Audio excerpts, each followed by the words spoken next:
Avant le Wonder Woman de Patty Jenkins, Joss Whedon avait lui-même l'idée d'un film pour Warner, et depuis que son script a fuité, on lui reproche son sexisme. Le moins qu'on puisse dire, c'est que Joss Whedon a une relation très compliquée avec les fans de culture geek. Son Avengers est autant célébré que son Avengers, l'ère d'Ultron, l'a laissé perplexe. Et on ne parle même pas de la volée de bois vert qu'il se prend suite à ses reshoots de Justice League, qui contient maintenant certains traits d'humour Whedonien difficiles à encaisser sans se péter une dent. Petite pensée pour Dostoïevski, le pauvre.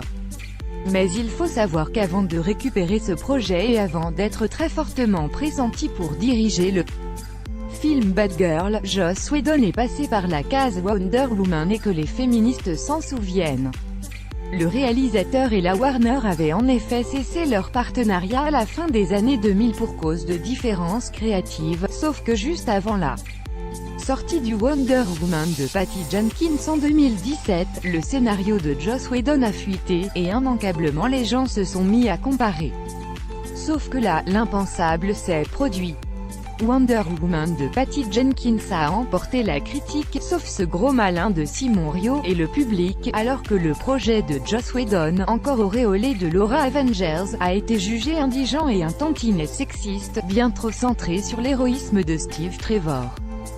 Vanity Fair est donc allé poser quelques questions au réalisateur à la première d'Avengers Infinity War à Los Angeles sur ce sujet, et voici ce qu'il en pense.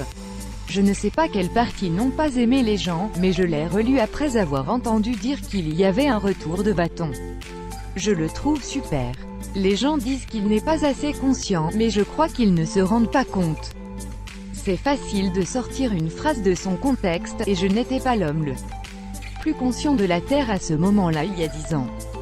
Mais j'étais dans le coup et le film est cohérent et les personnages sont entiers et je continue de le soutenir. En attendant, Wonder Woman 2 sortira le 30 octobre 2019 et sera toujours réalisé par Patty Jenkins, qui a confirmé il y a peu que le film se passera bien dans les années 80.